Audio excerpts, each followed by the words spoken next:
Olá, pessoal. Sou Simone Kisner, da SK Artesanal Acessórios, e estou aqui em mais um quadro de Papo com Simone Kisner, que faz parte também, é um quadro dentro do programa Papo Incast.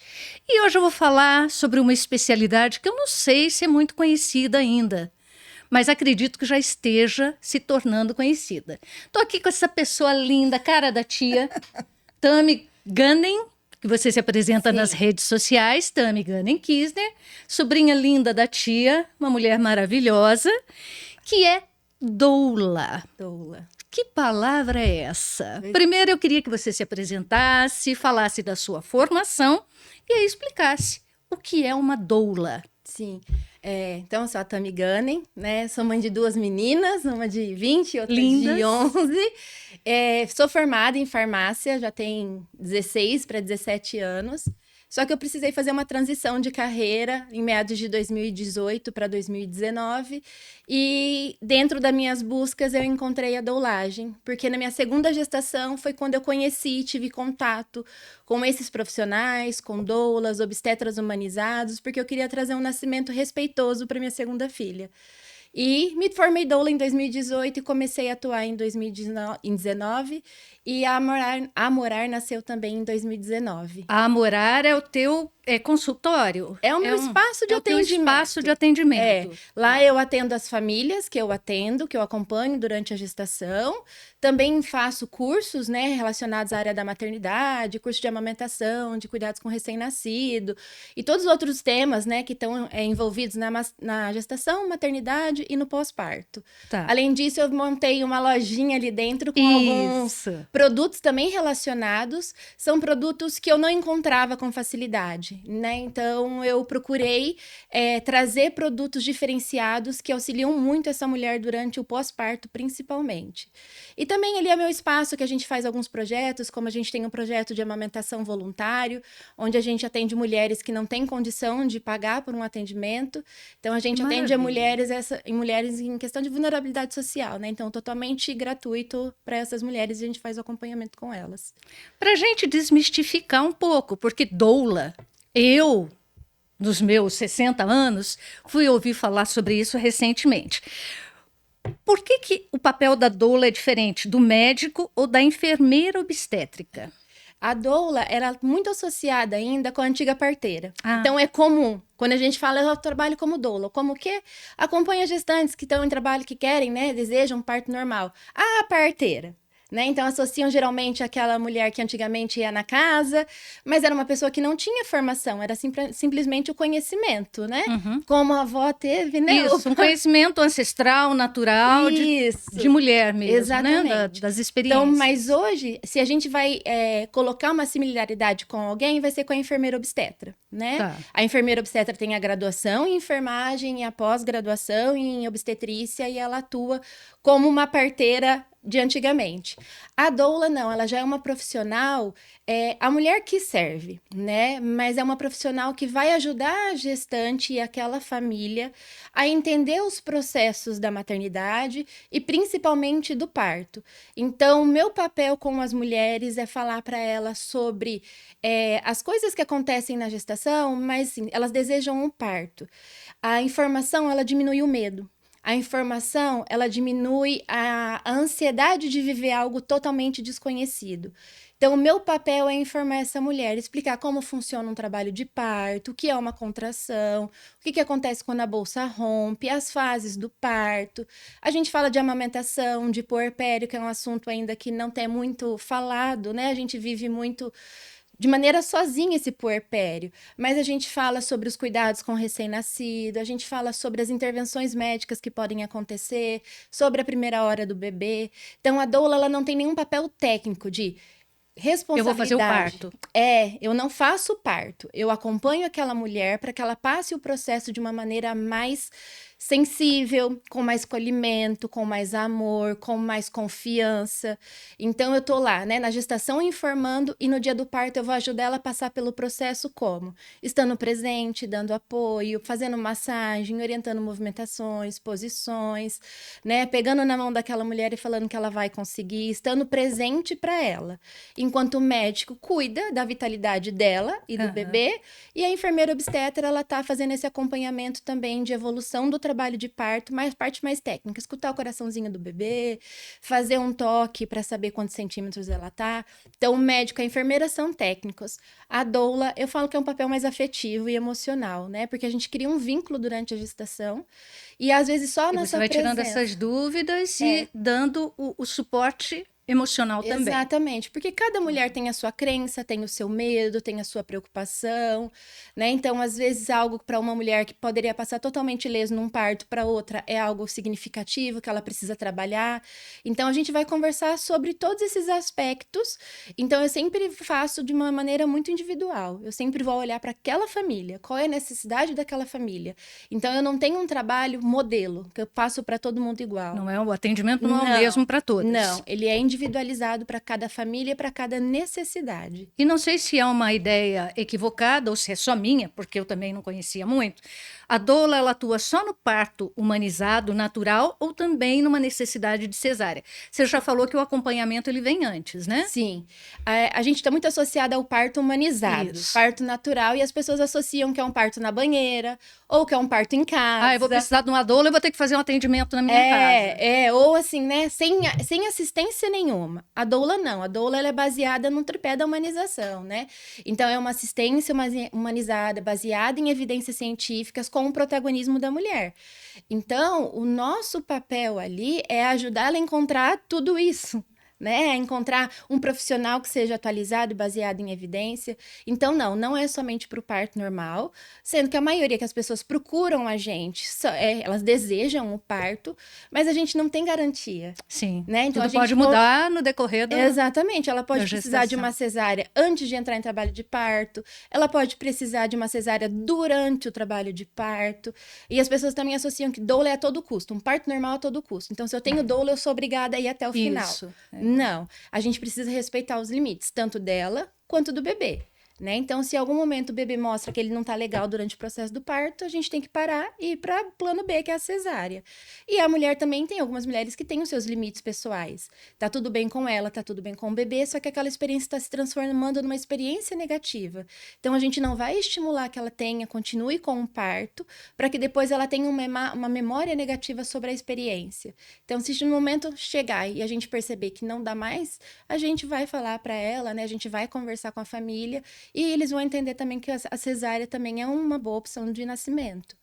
Mas também existe já acompanhei diversas mulheres que desejavam sim a cesárea, mas elas queriam também ter um acompanhamento, né? Elas queriam entender esse processo. Eu quero entender na tua experiência, porque você falou que você foi atrás da doulagem para tua segunda filha nascer, você ter mais uma conexão com o teu parto. O que é o parto? Não é só o nascimento. Não, eu entendi, para mim, né? Cada pessoa vai ter a sua motivação. Uma primeira pergunta é: o que te faz querer ter o parto?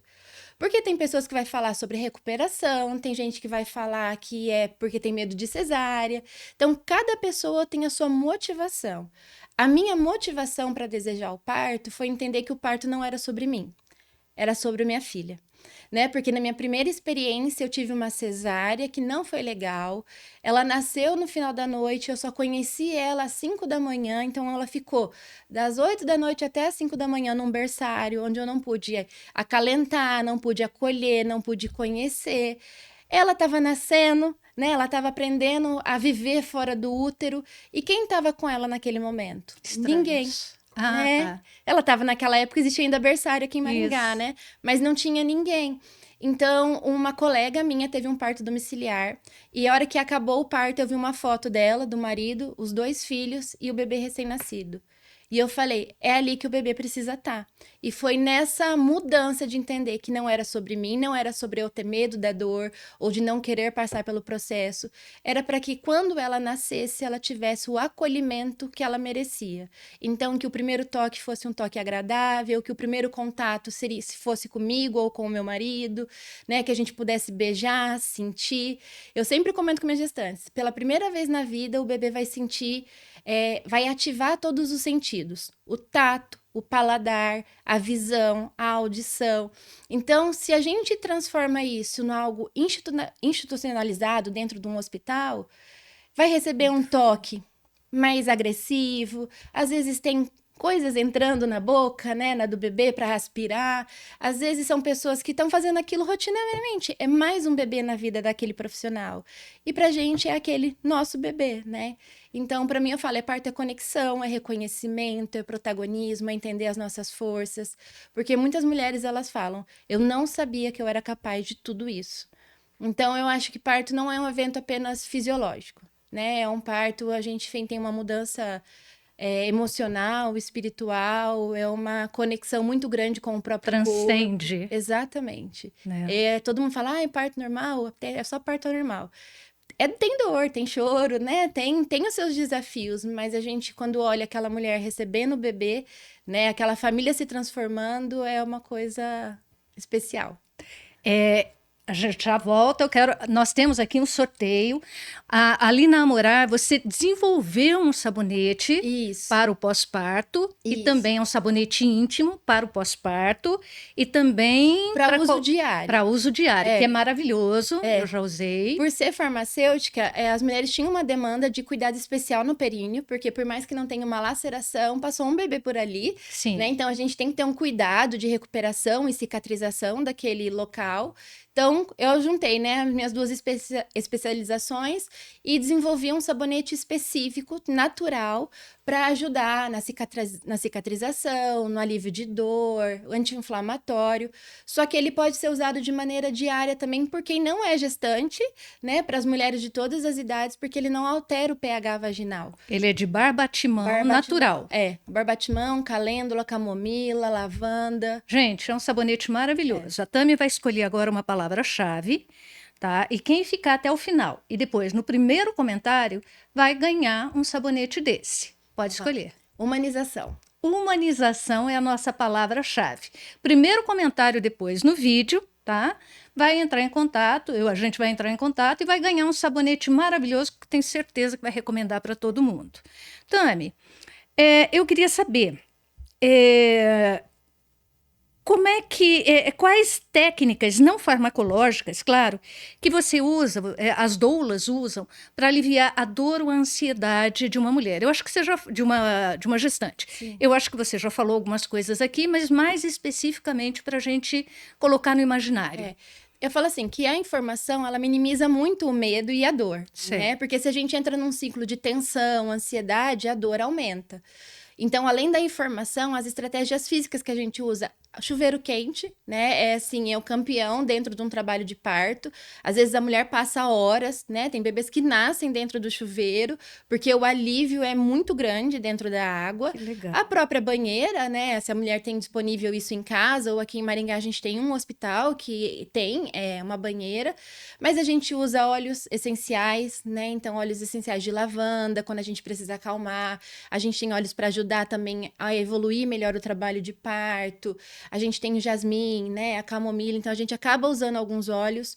Aparelhos de massagem, no geral, né, então massageadores aqueles bem básicos, aquelas bolinhas que a gente compra em pet shop, que tem umas pontinhas, massageadores elétricos, bolsinhas de água quente também é a coisa que mais funciona durante o processo de parto. E tirar aquela mulher da posição deitada na cama, né? Então, colocar ela em posições verticalizadas ou colocar elas em posições de 4 apoio ajuda muito a aliviar a pressão e a dor também. E a mulher pode escolher a posição que o bebê vai nascer? Pode. A posição durante o trabalho de parto e durante o período expulsivo, que é o momento que o bebê vai nascer, é de livre escolha da mulher. Então, ela pode decidir o local, se ela quer no quarto, dentro do chuveiro, se ela quer na cama, se ela quer na banqueta de parto, né, que é o que a gente tem, se ela quer de pé, se ela quer de 4 apoios. O desejo dela precisa ser respeitado nesse momento. E como é que você acha que o trabalho das doulas ajuda a prevenir os casos de violência obstétrica? É, assim, a gente Acha não, né? Como é que você sabe que esse A trabalho... gente atua muito na base da informação, né? Então, além da doulagem, eu participo do Comitê de Estímulo ao Parto Normal da cidade de Maringá, como voluntária. Então, a gente tem também ações relacionadas a UBS, aos hospitais privados e ao SUS também. Então, o meu papel como doula não é servir somente aquela mulher que tem condição de pagar, mas servir a sociedade como um todo. Em relação à violência obstétrica, quanto mais a gente fala, quanto mais a gente traz as evidências, mais mulheres são informadas e elas acabam trazendo isso para dentro dos hospitais. A gente ainda, infelizmente, tem uma diferença clara entre a mulher que não tem nenhum acompanhamento e vai para um hospital, independente da via de nascimento, ela pode sofrer violência obstétrica num parto, como assim ela pode sofrer na cesárea, né? E quando ela tem uma equipe de parto, seja uma doula, uma enfermeira obstetra, as pessoas acabam atendendo aquela mulher de uma outra maneira, elas entendem que aquela profissional, que aquela gestante não é qualquer gestante, que ela conhece os seus direitos. Então a gente fala muito sobre as violências, né? As violências mais comuns. Mais conhecidas, como a episiotomia, que é o corte na região da vulva, subir na barriga da mulher, que a gente chama de manobra de Christeler. Então a gente tem essas violências que estão mais escancaradas, que as pessoas já reconhecem. Só que a gente tem aquelas violências mais sutis, uma fala inadequada, uma brincadeira, né? Ou tentar desacreditar no corpo da mulher, você é muito pequeno, teu bebê é muito grande, para que sofrer? Tem tantos mitos, né? Tanta coisa que vai sendo colocada ao longo da história, da gestação, pela minha experiência, mas não tem... E a doula é totalmente fora disso, né? Não é sobre a minha experiência. A gente trabalha com evidências científicas. Então, o que o Ministério da Saúde fala? O que a OMS fala? O que a Federação de Ginecologia e Obstetrícia fala? O que a Sociedade Brasileira de Pediatria fala? Então, não tem achismo, é evidência. Então, o que a gente combate é justamente essas falas inadequadas, essas falas ultrapassadas, né? Em relação, por exemplo, o bebê não vai respirar porque tá com cordão enrolado no pescoço, né? O bebê não respira pela via respiratória igual a nossa. Ele recebe nutriente e oxigênio através do cordão, então não tem como ele se asfixiar com um cordão umbilical. Então tem vários mitos e crenças, né, que as pessoas, elas passam por isso e elas acreditam porque o profissional falou que o nascimento do bebê foi relacionado por conta disso, e é algo que ela traz como verdade. Então é muito difícil ainda combater esses mitos, mas é o que a gente tenta fazer diariamente. Eu queria saber... O puerpério, eu anotei algumas perguntas aqui, né? Porque eu não sou expert no assunto, nem conhecia direito, fui conhecer através dela. O que a maioria das pessoas não conta sobre o pós-parto e como a doula apoia essa nova mãe que está nascendo, pode ser até o segundo filho, mas é uma mãe que nasce a cada parto. Sim. E o que a doula faz para... A gente falou agora disso, dessas mentiras, né? Então, o que a maioria das pessoas não conta sobre o pós-parto? O atendimento da doula é antes, durante o parto e no pós-parto também? Isso. E depende de atendimentos de profissionais, né? Mas, geralmente, no pós-parto, a gente está muito mais para acolher e ouvir aquela família do que ter temas definidos para trabalhar com ela, diferente na gestação. A gente tem temas definidos para trabalhar com ela ali. No pós-parto é muito de acolhimento, de olhar para aquela família, como a gente já conheceu ela na gestação, às vezes na nossa visita pós-parto. A gente observa alguma coisa diferente, a gente conversa com o marido, a gente conversa com alguns obstetras, né, falando o que a gente percebeu. Mas o que ninguém fala é que o puerpério não é fácil, né? Todo mundo acha que nasce um bebê, nasce uma mãe, não é verdade? Olha, eu vivia repetindo isso. Não. A mãe nasce quando o bebê nasce. Não, a gente aprende a ser mãe. Aprende. Aprende, mas nascer uma mãe não nasce, não. Né? Porque a gente tem que aprender muita coisa que a gente nunca fez na vida. Às vezes a gente pode ter trocado uma fralda, cuidar de uma criança, mas não era o nosso filho. E é completamente diferente. O impacto emocional sobre isso é muito diferente. Então a gente precisa entender. É duas pessoas totalmente novas se conhecendo, a mãe e o bebê. É um bebê que chora e que demanda e é uma mulher que não sabe o que fazer. Então, o puerpério é uma anulação da própria identidade da mulher. Então, todas as mulheres acabam passando por um luto, né? Porque elas não conseguem mais ter a vida que elas tinham de antigamente. Isso vai um processo. né? Então, todas as mulheres que passam pela maternidade, elas falam que elas eram uma antes da maternidade e uma depois. Porque a gente tem um luto de como pessoa, Sim. como mulher, como filha, né, como profissional. Muitas mulheres às vezes são demitidas no pós-parto, ou muitas mulheres não querem voltar a trabalhar depois da maternidade, ou muitas mulheres se culpam por estarem voltando para a maternidade. Então a mulher, ela vive um luto. Eu sempre faço a comparação. A mulher, ela se anula para viver a maternidade.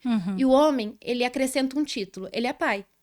Mas ele continua sendo a pessoa que ele era, né? Então ele continua trabalhando, ele continua encontrando os amigos, ele continua indo cortar o cabelo. A gente brinca, tem mulher que passa o dia inteiro e não consegue escovar o dente. Então, Vai no banheiro, tem que levar o bebê junto. Escuta choro que não existe, come comida fria, né? Tem a questão hormonal também, a gente não pode deixar de falar disso, porque tem uma queda muito brusca dos hormônios da gestação no pós-parto, que faz um desequilíbrio mesmo. Então, a mulher, ela fica mais sensível, ela chora mais, ela se culpa mais. Então, tem tudo relacionado e o marido não tem, né? E a doula tá ali acompanhando esse período também. Sim, algumas doulas fazem esse acompanhamento Você pós-parto faz? também. Eu observo a mulher, né? Então, eu já peguei, por exemplo, alguns casos só em conversas no WhatsApp, né? A negativa, a conversa da mulher tinha mudado demais. Então, eu conversei com o marido, fiz o encaminhamento para as psicólogas, né? Ou às vezes em consultas. Já tive maridos, eu achei muito legal. Alguns maridos entraram em contato comigo, no particular, e falando: eu acho que tem alguma coisa diferente. Você consegue vir aqui em casa? E quando eu cheguei lá, eu falei, não, tá tudo bem. Isso aqui é o puerpério mesmo, mas é porque teve essa mudança muito brusca de identidade, né? E tem casos realmente que a gente pode evoluir para uma depressão pós-parto, né? Já peguei casos de psicose pós-parto, um caso de psicose. Nossa. Então, é um processo que a gente gosta de observar e, claro, se a mulher vai permitindo, porque é um momento muito íntimo, né? Então, a gente vai indo até onde a gente é liberada para ir. Porque todo processo de cura tem que ter um processo de permissão e de se querer a cura. Sim. Né?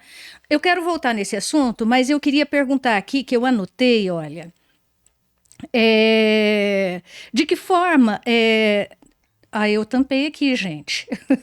Como é que está o cenário atual em relação ao respeito? Tem uma lei que a doula pode estar. E como é que os hospitais estão respeitando essa lei? A doula, a paciente, a gestante, tem direito a uma doula. Isso. No começo, eu sei que vocês enfrentaram alguns obstáculos. O caminho que eu percorri até hoje a gente está muito melhor do que quando a gente começou e quando as doulas realmente começaram aqui em Maringá, que foi na época ali de 2010, 12, por aí.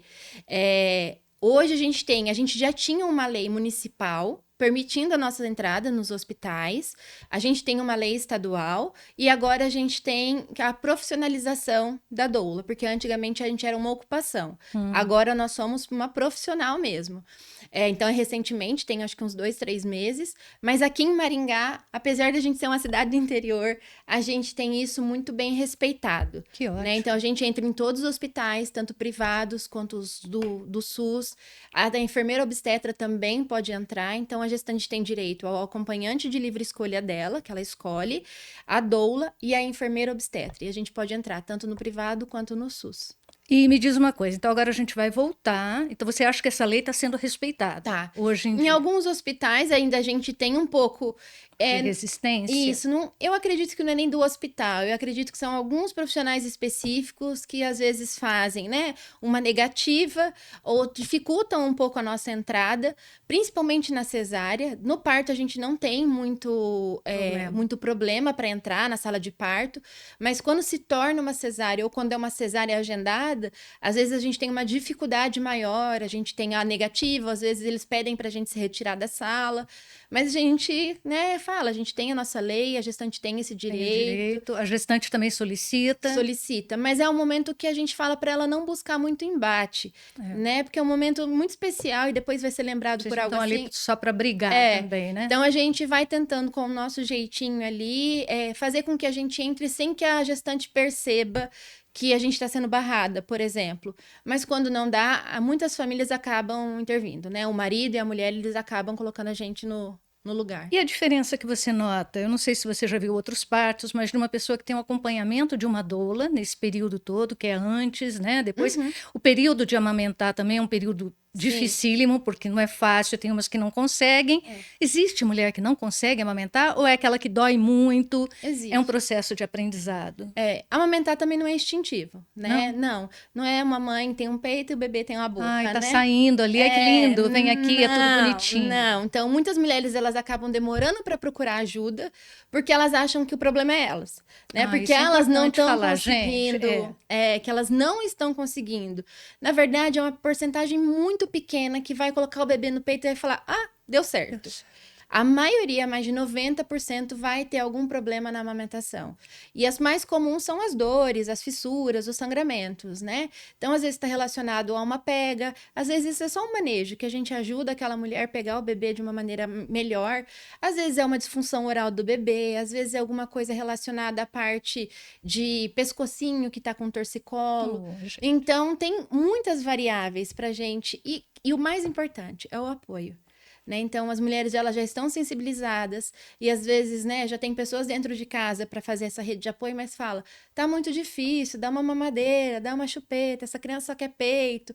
Então, tem essa falta de apoio dentro de casa. Às vezes a mulher quer muito amamentar, mas por conta das pessoas ao redor, o bebê vai ficar fraco, teu leite é fraco. Existe leite fraco? Não existe, né? Leite fraco. Aí, ó, não existe leite fraco. Não. E às vezes tem o contrário também, que eu ia dizer, você falou, dá mamadeira, tira o peito, ou às vezes a mulher tá machucada, larga isso aí, não estimula, não tenta, vamos, né? Então, assim, a gente tem, dentro de Maringá, a gente tem o próprio banco de leite do HU, que faz um atendimento totalmente gratuito, essas mulheres que estão com dificuldade. A gente ali na Morar também faz, né, para as mulheres que são atendidas pelo SUS, mas tem inúmeras consultoras de amamentação e fonos que podem ir até a casa da mulher para auxiliar. Tudo gratuitamente? Não, as consultoras e as fonos, elas têm que arcar com esse custo, né, mas o banco de leite e o voluntariado da Morar, não. Elas vão receber o atendimento igual de um atendimento convencional, mas totalmente gratuito. Eu acho importante, porque a gente é cobrado de tantas coisas, eu digo como mulher, o que eu ia falar era o contrário. Às vezes a mulher não está conseguindo, está com dor e se sente culpada de naquele momento não conseguir amamentar. E às vezes ter que dar uma mamadeira. E às vezes também tem muita gente que fala assim, tem que aguentar, é só calejar, peito não caleja. Não vai acontecer esse processo. Então, às vezes, você vê mulher sofrendo durante a amamentação, sendo que tem apoio, né?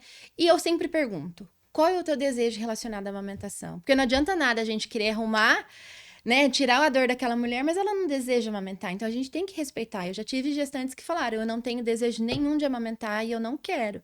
Então, como que a gente vai trabalhar com isso? Porque o peito vai encher. Então, a gente precisa eliminar esse leite, a gente precisa ensinar ela a usar a mamadeira. Então, a gente sempre tem que olhar a mulher. Não é assim, a amamentação, todo mundo tem que amamentar. Não, tem gente que não quer e tá tudo bem. Né? A gente sem culpa, sem estresse, sem nada, né? Exatamente, também precisa de apoio nesse momento. Porque é tão difícil para a mulher que deseja, mas também é muito difícil para aquela mulher que não deseja. Olha, a gente está terminando, eu queria falar sobre isso infinitamente. Mas eu queria que você comentasse comigo o parto mais rápido que você fez. Você acompanhou, fez? Não, a doula não faz parto. Não faz parto, o médico não faz parto. A mulher faz o parto, né? É isso? Então, a mulher faz o parto. Mais rápido que você acompanhou. Eu já acompanhei muitos partos rápidos, né? Mas agora o mais recente foi um que nasceu no carro, né? A gente chegou na casa dela, ela já estava com 8 para 9 centímetros, foi o tempo da gente pegar ela, descer. Quando a gente chegou no carro, o bebê nasceu. Então, foi rapidíssimo. Bem rapidinho. Nossa, mas ela já estava muito tempo com contração? Não, é que era segundo parto dela, né?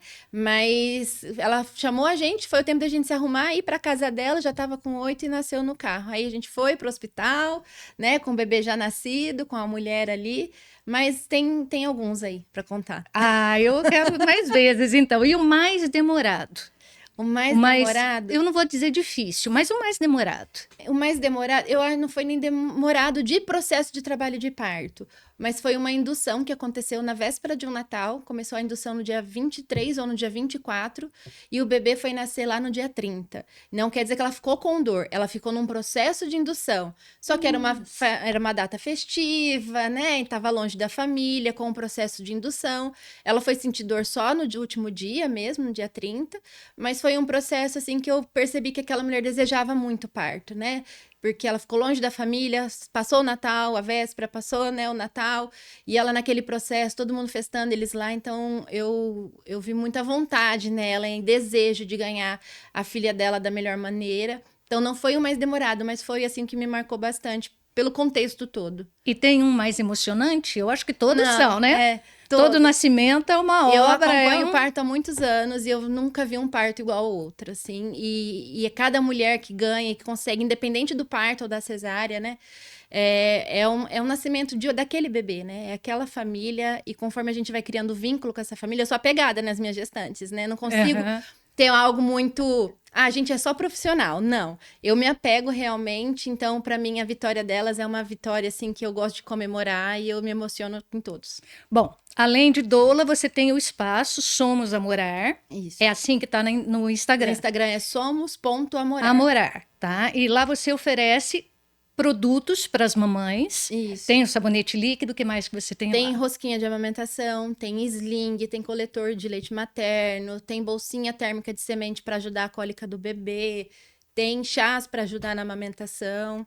Cursos, né? A gente tem um próximo agora em agosto, de amamentação e cuidados com recém-nascido, mas todo mês tem curso, né? Então, sempre com profissionais convidados de todas as áreas, pediatras, obstetras, fisioterapeutas, psicólogas. E esse curso que vocês estão dando, que é voluntário, não é O projeto. Projeto. É lá também, não? E o projeto a gente, infelizmente, não consegue ir à casa da mulher. Então, ela vai até a Morar, recebe o atendimento das consultoras de amamentação. Se for necessário fazer um laser, porque o peito está machucado, a gente faz. E depois faz o acompanhamento via WhatsApp. E se for necessário, ela retorna. E caso seja necessário um outro profissional, uma fono, um osteopata, um pediatra, a gente tenta conectar com as nossas conexões e conseguir esse atendimento também de maneira gratuita. E esse é o projeto, é gratuito? Esse projeto é gratuito e a gente tem as consultorias de amamentação, que são as convencionais, que são as pagas, né? Que as mulheres, daí as consultoras vão até a casa da família. Ah, que legal. Então, passa o seu contato. Gente, por favor, sigam no Instagram. Sim, somos.amorar. Tá. E o meu telefone é o 449-8814-6369. Qual foi sua palavra-chave? Humanização. Humanização. Primeiro comentário, vai ganhar um sabonete líquido maravilhoso, um sabonete líquido íntimo, né? Isso. Maravilhoso. Você pode usar, você pode presentear uma gestante, o que você quiser fazer. Sobrinha, agradeço demais, Obrigada. porque eu fiquei muito fã do seu trabalho. Eu não conhecia, olha, 60 anos, só nasci, a gente não sabia de nada. Nasci em casa. Gente, eu nasci em casa. Meu pai e meu avô ajudaram a parteira. Eu nasci em casa. Como é que eu ia saber de tudo isso? Exatamente. Eu imagino a minha mãe, a sua avó, o medo que sentiu, todas as indecisões, todos os questionamentos, né, que tinha. Então, e naquela época tão solitário, né? Tão solitário. Que bom, que bom. Olha, muito legal conhecer a profissão, agora já é uma profissão. Sim. Tá? Sucesso para você. Muito obrigada. E se vocês tiverem alguém que esteja precisando, entrem no Instagram, o telefone está aí e agendem uma consulta, tá bom? Obrigada. Obrigada a vocês. Beijos.